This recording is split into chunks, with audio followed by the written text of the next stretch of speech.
500주년을 기념하는 주일입니다. 정확하게는 1517년 10월 31일에 마틴 루터가 비텐베르그 성당 문에 면죄부에 대한 반박문 95개 조항을 붙인 것을 계기로 해서 해를 세워가다가 올해 2017년 10월 31일이 되면 정확하게 500주년이 됩니다. 이 종교개혁에는 크게 5가지의 정신이 담긴 슬로건이 있습니다. 오직 성경, 오직 믿음, 오직 은혜, 오직 예수 그리스도, 오직 하나님의 영광. 이 5가지 슬로건이 종교개혁의 정신을 대변한다 할 수가 있겠습니다. 오늘은 제가 4번째 오직 예수, 오직 그리스도 이 부분에 대해서 같이 생각을 해보고자 합니다. 오직 믿음, 오직 은혜, 오직 성경은 제가 매년 지나간 해에 한 번씩 말씀을 드렸는데요. 오늘 오직 예수에 대해서 같이 묵상을 할 텐데, 본문의 말씀을 보시게 되면 모든 이름 위에 뛰어나게 하신다라고 하는 말과 만물을 그의 발 아래에 복종하게 하신다, 그리고 만물 위에 교회의 머리로 삼으셨다라고 하는 이러한 표현들이 전부 한마디로 요약하면 오직 예수인 것입니다. 그렇다고 하면 이 오직 예수에 담겨있는 우리가 오늘날에도 그 종교개혁의 정신을 이어받아야 할 부분이 어떤 것인가, 2 차원에서 생각을 해보도록 하겠습니다. 하나는 교리적인 차원에서의 이해입니다. 그리고 또 다른 하나는 우리의 생활적 차원에서의 이해입니다. 교리적 차원에서의 오직 예수라고 하는 말은 우리의 구원이 오직 예수 그리스도로 말미암는다라고 하는 뜻입니다. 모든 인간은 구원에 대한 관심이 있습니다. 구원이라고 하는 말 자체를 모른다 할지라도 구원이 담고 있는 개념에 대해서는 모두가 다 마음속에서부터 추구하고 있습니다. 이 말의 의미는 이 땅을 살아가는 것이 쉽지가 않고 눈물이 많고 고통이 있고 아픔이 있는 세상을 다 경험하고 있어요. 이러한 세상으로부터 벗어나고 싶은 욕구가 막연하게나마 잠재되어 있는 것입니다. 바로 이와 같은 세상으로부터의 벗어남, 탈출, 이것을 가리켜 구원이라고 표현을 할 수가 있는 것입니다. 우리 기독교인들은 왜 이 땅이 슬픔이 많고 눈물이 많고 아픔이 많고 고통이 있는지를 잘 압니다. 우리의 조상인 아담과 하와가 범죄함으로 인하여 그 죄의 씨앗으로, 그 죄의 결과로 오늘날에까지 계속하여 이러한 아픔들이 이 세상에 있는 것을 알죠. 그러나 예수를 알지 못하는 사람들은, 성경을 알지 못하는 사람들은 왜 그런지는 모릅니다. 그렇지만 경험은 하고 있습니다.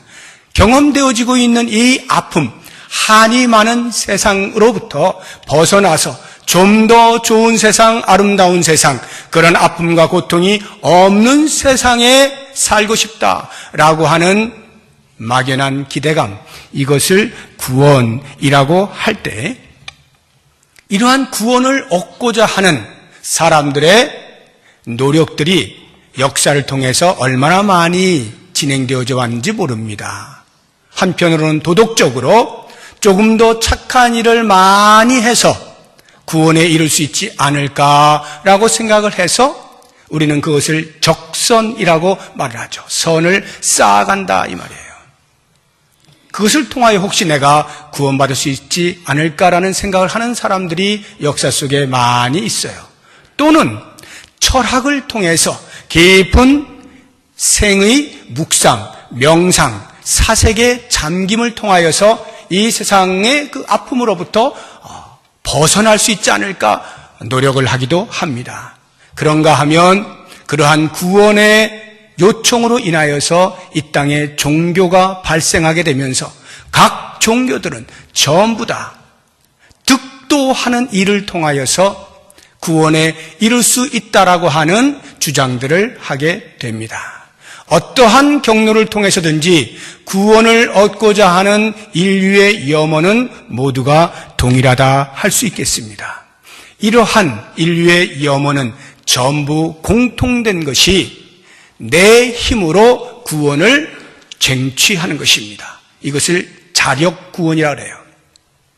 나의 힘을 통하여서 구원받을 수 있는 길이 없을까를 찾아다니는 겁니다. 그런데 오직 성경만큼은 구원이 나로부터 출발할 수 없음에 대하여 선포하고 그 구원은 밖으로부터 온다.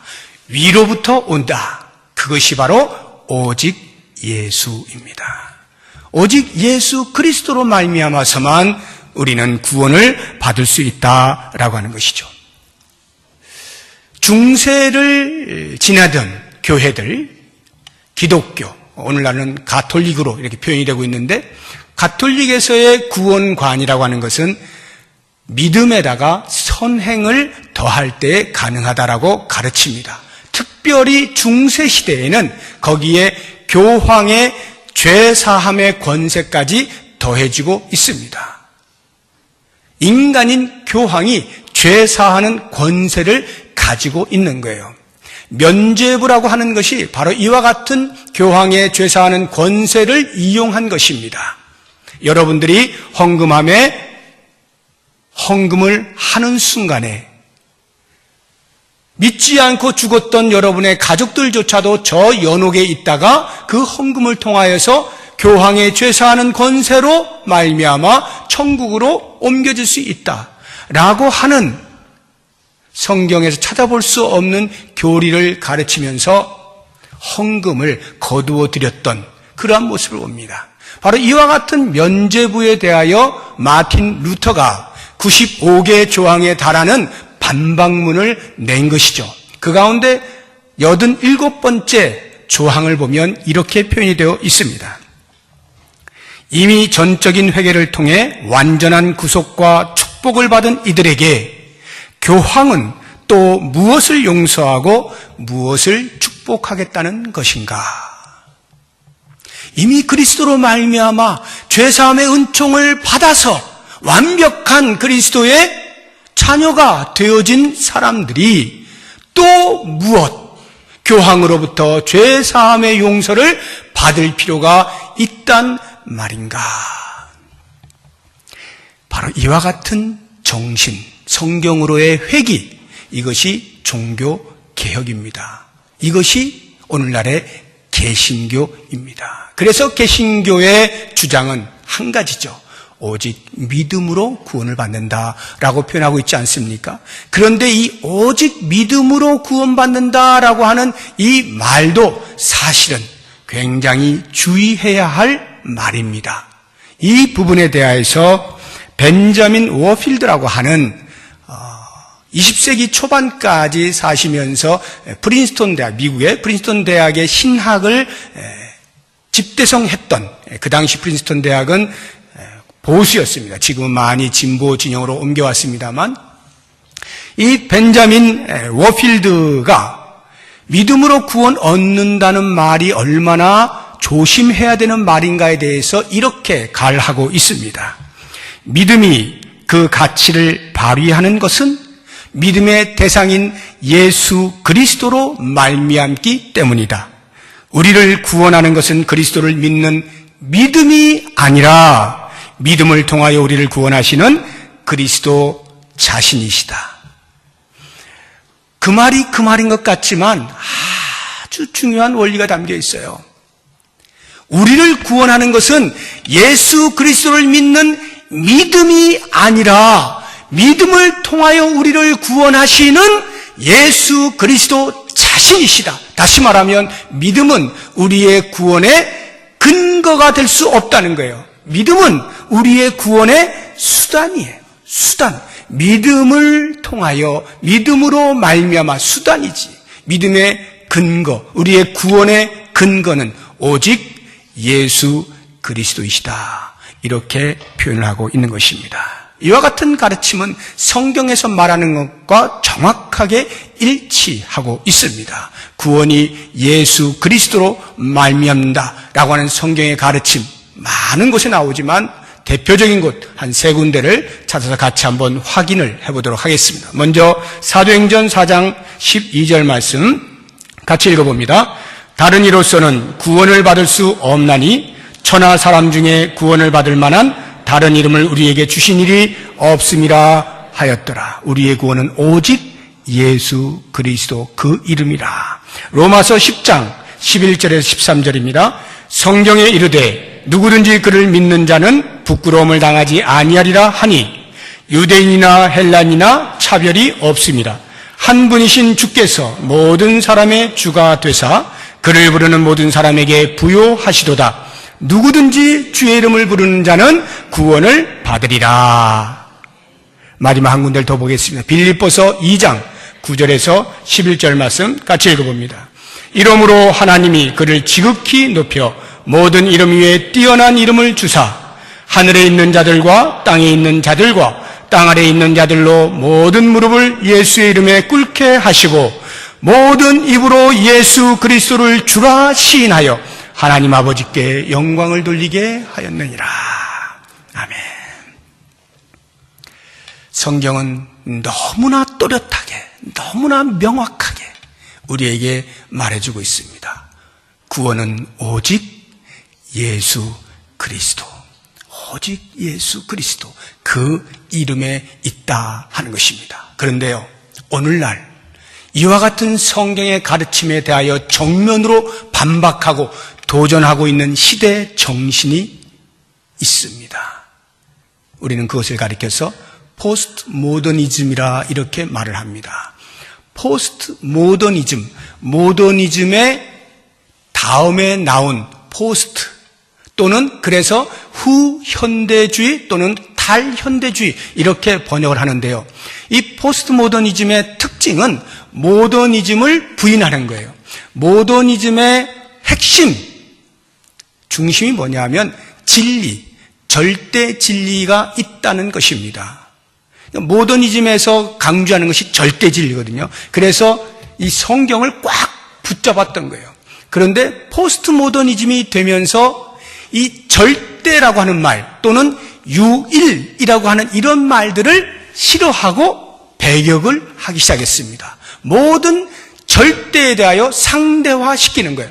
그러니까 절대 신이 있다라고 하면 포스트 모더니즘에서는 그것을 상대화해서 어떤 것도 신이 될 수 있다라고 말을 하는 것입니다. 우리 모든 인류는 구원이라고 하는 궁극적 그 바람이 있다 그랬잖아요. 어떤 형태가 됐든지 아무튼 이 세상으로부터 벗어나고 싶은 그 간절한 마음, 그 궁극의 구원에 이르는 길은, 이 궁극의 점은 하나일지라도 이르는 길은 다양하다라고 말하는 것이 포스트 모더니즘입니다. 바로 이와 같은 원리에 의해서 종교계에 영향을 미쳐 종교다원주의가 발생하게 됩니다. 이 종교다원주의, 기독교만 구원이 있다 말하지 말라. 기독교의 신만 신이라 말하지 말라. 불교의 신도 인정하고 불교가 말하는 구원론도 인정하고 유교에서 말하는 신도 인정하고 유교가 말하는 구원론도 인정하라. 모든 종교는 이 땅을 사는 동안에 서로 손에 손을 잡고 함께 더불어 보편선을 이루며 사는 것이다 라고 하는 주장입니다. 이러한 말들은요, 듣기에 정말 달콤한 말입니다. 얼마나 좋은 말로 들리는지 몰라요. 그렇지, 너무 기독교 그렇게만 할 일이 아니다. 이 땅에 어디 기독교인들만 사느냐. 모두가 함께 사는데, 더불어 사는데 다 같이 서로 인정을 해주면서 사는 것이 맞는 것 아니냐라고 하는 말에 지성인들이라면 누구나 다 한 번쯤 가슴에 정말 그게 맞는 것 같아 라는 생각이 들게 만드는 것입니다. 도덕적으로 볼 때 자기만 주장하는 것은 대단히 개인주의적이고 이기주의적이고 배타적이고 독선적인 것으로 보이지 않습니까? 그래서 지성인들이 취해야 할 태도로 보이지 않는 거예요. 그런 면에서 기독교가 만약 구원이 오직 예수 그리스도에게만 있다라고 말을 하면 그것은 다른 사람들에 의하여 배타적인 종교로 취급받아 버리는 거예요. 그래서 오늘날 많은 기독교가 다른 종교들로부터 또는 세상으로부터 그렇게 배척받는 것이 싫어서 자기의 자리를 잃어가는 것이 싫어서 적당히 손을 내밀고 손을 잡고 함께 더불어 허용하면서 살아가는 모습을 심심치 않게 보게 되는 것입니다. 같은 기독교 안에서 구원에 대한 다른 길을 인정하는 그러한 모습들이 적지 않게 나타나고 있다 이 말이에요. 그런데 겉으로 보면 그러한 기독교가 정말 훌륭한 기독교 같고 포용심이 큰 것 같고 대인배가 하는 것 같이 보입니다. 아주 소인배로 마음이 좁아서 자기밖에 모른다고 자기만 옳다라고 주장하는 이러한 오직 예수를 말하게 되면 참 낯이 부끄러워지는 거예요.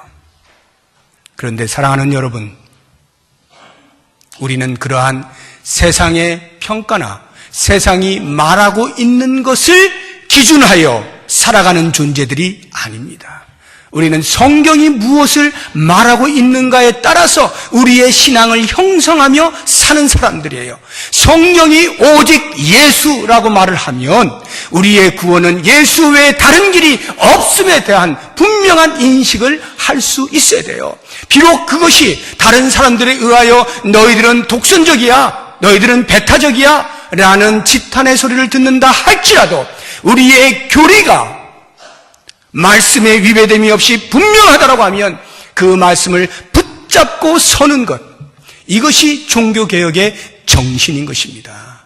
당시에 그러한 정신을 일갈하였다가 죽은 사람들이 한둘이 아니에요. 그 거대한 가톨릭에 대항해서 옳은 소리를 하다가 화형에 처한 사람들이 한둘이 아닙니다. 그럼에도 불구하고 성경이 말하는 진리이기에 그 진리를 붙잡는 오직 예수 그리스도로 말미암아서 구원받는다라고 하는 이것. 오늘날에 한국 교회들이 이러한 부분에서 그 정신이 많이 약화되어지고 희석되어지고 있다라고 하는 것은 우리에게 제2의 종교개혁이 필요한 것임을 역설적으로 말해주고 있는 것입니다. 그래서 오히려 이와 같은 시대 정신 속에 살아가고 있는 우리 모든 성도들은 스스로에게도 오직 예수를 외칠 수 있어야 하고 나아가서도 오직 예수를 선포할 수 있어야 되는 거예요. 우리 부평 동부교회는 오직 예수의 이름만이 모든 이름 위에 뛰어난 이름이요 오직 예수 그리스도만이 우리의 구원을 이루시는 유일한 분이심에 대한 온전한 자각과 고백과 선포가 있어야 합니다. 이러한 교회, 부평 동부교회. 그래서 그 믿음을 우리의 후손들에게 유산으로 물려줄 수 있기를 주의 이름으로 부탁드립니다. 두 번째로 오직 예수라고 할 때 우리의 생활적 차원에서는 이 말이 어떤 의미를 담고 있을까? 그것은 예수 그리스도만이 우리의 유일한 삶의 주인이시다라는 말입니다. 주인, 로드십. 주님 할 때 우리가 영어로 로드 하잖아요. 로드 할 때 이 로드십, 예수님이 나의 인생의 주인이십니다라고 하는 거. 여러분, 구원받았다라고 하는 것이 곧바로 예수님을 내 인생의 주인으로 모셨다라고 말하는 것과는 달라요. 분명히 예수를 믿게 되면 그와 같은 요청이 있습니다. 즉 예수를 믿는다는 것은 어둠에서부터 생명의 나라로 옮겨진 것인데 이러한 신분의 변화는 곧 우리의 생활의 변화를 요청을 해요. 그런데 예수를 믿었다고 해서 우리의 신분이 변화되었다라고 해서 곧바로 우리의 생활이 예수 믿는 사람답게 순식간에 바뀌는 것은 아닙니다.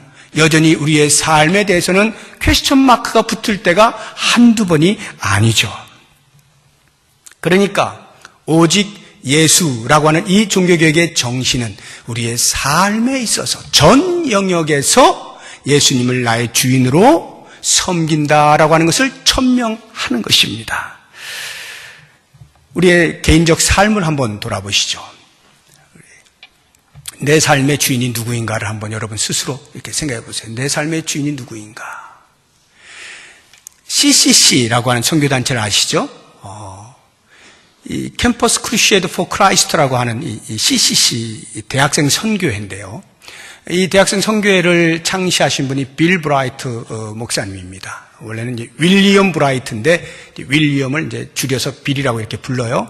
이 빌 브라이트 목사님이 CCC를 창시하시면서 인간의 부류를 세 종류로 이렇게 나누어서 그림을 통하여서 알려준 것이 있어요.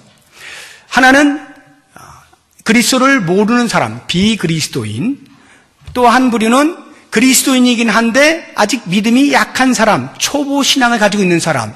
그리고 또 한 사람은 성숙한 그리스도인, 성령에 의해서 이끌림 받는 그리스도인. 이 세 부류의 사람을 그림으로 표현을 해놓았는데 마음에 중심에 의자를 놓고 그 의자에 누가 앉느냐라고 하는 것입니다. 그 마음의 중심에 있는 의자에 내가 앉아 있고 마음 바깥에 예수님이 계신다고 하면 이 사람은 비그리스도인이에요. 나와 상관이 없는, 예수님과 아무런 상관이 없는 삶, 비그리스도인입니다. 비그리스도인 일단 놔두고 우리 이 자리에 앉아 계신 분들은 예수를 고백하고 있는 사람들이니까 구원을 받은 사람으로서도 두 종류로 나눌 수 있는데 믿음의 초보에 이르고 있는 그리스도인의 모습은 어떠하냐면 이 마음 중심에 있는 의자에 여전히 내가 앉아 있어요. 그리고 예수님은 변두리, 마음 안에 있지만 변두리에 그냥 계시도록 놔두는 것입니다. 마치 손님으로 오셔서 손님 취급하고 잠시 있다가 가실 분처럼 취급을 하는 겁니다. 내 삶의 중심은 여전히 나예요.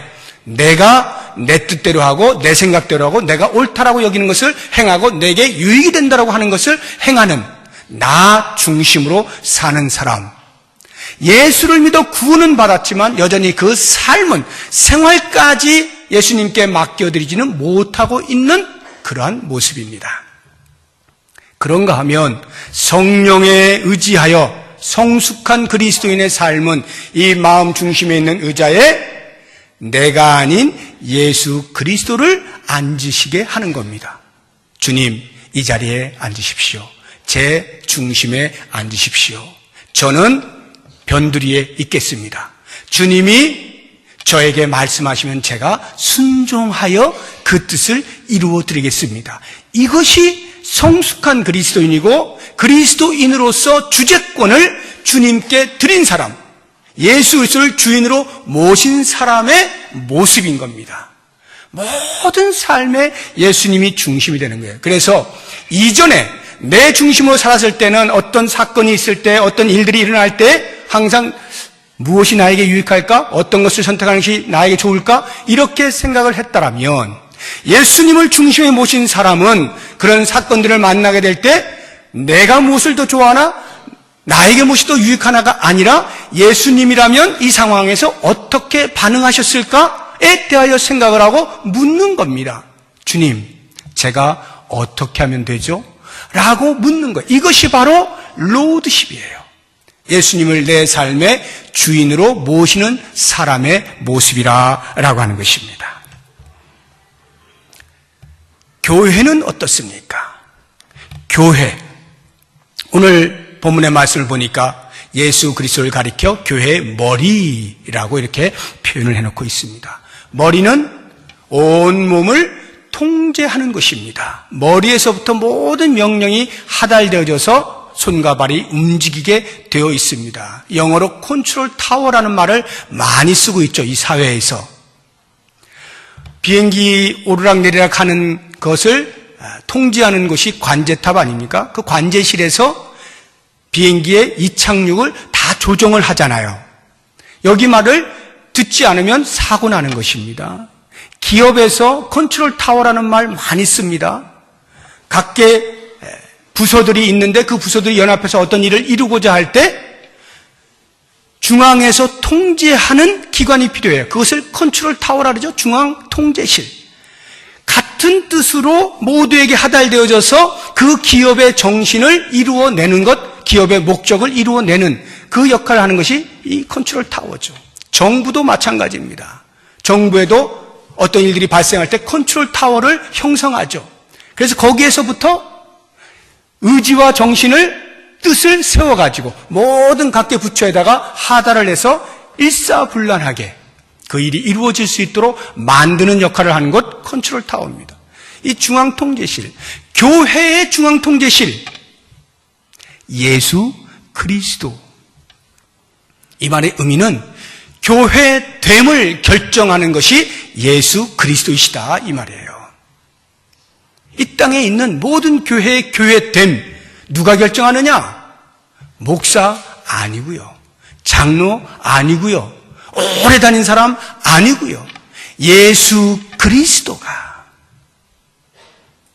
교회됨을 결정하시는 분이시다라고 하는 것입니다. 그래서 종교개혁 당시에 개혁된 교회는 계속해서 개혁되어야 한다라고 하는 캐치프레이즈가 있어요. 개혁된 교회는 이라고 말을 할 때 이 개혁이라고 하는 것은 교리적 순수성을 회복하는 것을 의미하는 거예요. 중세가 암흑 가운데 빠져 있었던 것은 교리가 어긋났기 때문이죠. 성경을 바르게 가르치지 않았기 때문입니다. 인위적으로 해석을 하고 자기들 좋은 대로 편한 대로 성경을 바꾸어냈기 때문에 그러한 교리가 훼손되어졌을 때 종교개혁이 그 훼손되어진 교리를 순수하게 회복하는 거예요. 이게 바로 개혁입니다. 개혁된 교회는, 교리적으로 순수하게 회복되어진 교회는 계속하여 개혁되어야 한다라고 할 때 이 뒷부분에 나오는 개혁은 생활의 변화를 말하는 거예요.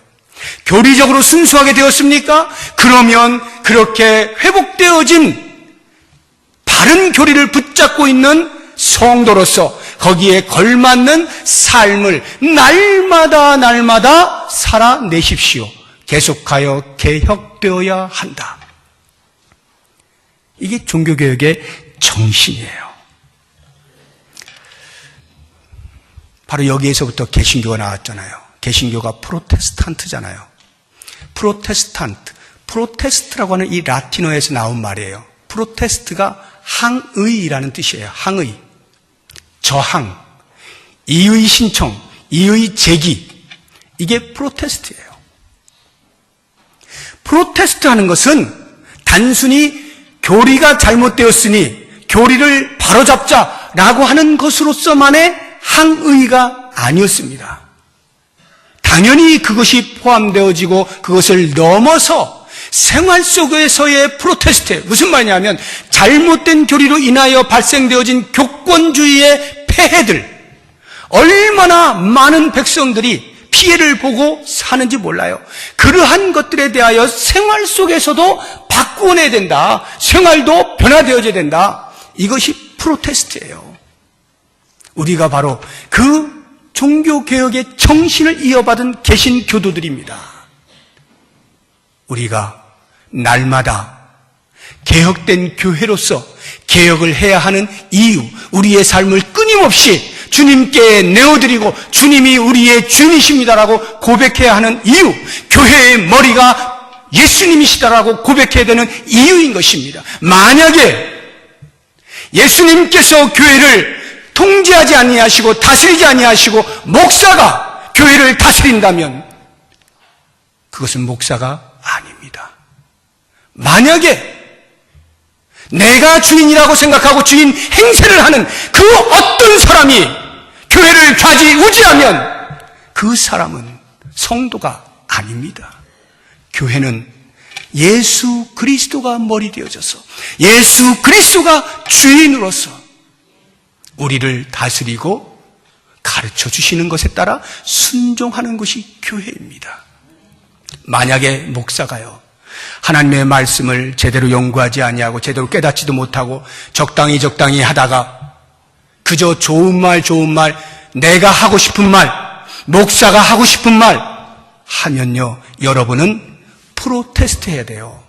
저에 대해서 저항해야 됩니다. 항거해야 돼요. 목사님 왜 그렇게 하십니까? 따지셔야 돼요. 하나님의 말씀을 바르게 증거하지 아니하는 목사가 강단에 서서 외친다고 하면 이것은 비극이에요. 여러분은 항거할 권리가 있습니다. 여러분도 마찬가지예요. 주의 말씀이 선포되어질 때, 하나님의 말씀 성경에 조금도 어긋남이 없이 선포되어질 때, 아무리 여러분의 생각과 여러분의 경험과 여러분의 손지식이 그 말씀을 부인하고자 하여도 그렇게 하시면 안 됩니다. 무릎을 꿇어야 돼요. 순종해야 돼요. 아무리 어린 사람이 말씀을 전한다 하여도 그 말씀이 틀리지 않을 때에는 그 말씀 앞에 무릎을 꿇어야 되는 거예요. 이게 교회예요. 예수 그리스도가 머리 되신다는 것. 우리 부평 동부교회는 이런 교회입니다. 여러분들이 몸담고 있는 신앙생활을 함께하고 있는 이 공동체는 예수 그리스도를 머리로 하고 있는 교회입니다. 예수 그리스도를 나의 주인, 로드라고 고백하고 있는 성도들이 모인 것입니다. 저는 모쪼록 원하기를 이 종교개혁 500주년을 맞이하면서 우리가 오직 예수라고 부르짖었던 그 당시의 종교개혁자들의 심정과 정신을 정확하게 인식하고 자각하면서 다시 한번 우리의 삶을 돌아보아서 나의 구원은 어디로부터 오는가에 대한 인식의 확신과 내 삶의 주인이 누구인가에 대해서 다시 한번 고백하고 그 주님의 이름을 따라서 주님의 이름에 합당한 삶을 살아내므로 하나님께서 기뻐하시고 우리에게 복된 삶이 있을 수 있기를 주의 이름으로 축복합니다. 기도하겠습니다. 하나님 아버지, 우리의 삶에서 그리스도 외에 다른 이름으로 구원이 있을 수 없는 것임을 온전히 고백합니다. 우리에게 구원을 주신 주님 감사합니다. 이제 그 주님의 뜻을 따라 주님을 주인으로 모시고 살기를 원합니다. 우리에게 예수 그리스도 외에 다른 어떠한 지배 구조도 허락하지 아니하고 오직 주님의 말씀을 따라 신실하게 순종하며 살아갈 수 있는 우리 모두가 되게 하여 주시옵소서. 예수님의 이름으로 기도드립니다. 아멘. 우리 다 같이 자리에서 일어나셔서 좌우앞뒤 보시면서 인사 나누시겠습니다. 안녕하세요. 반갑습니다.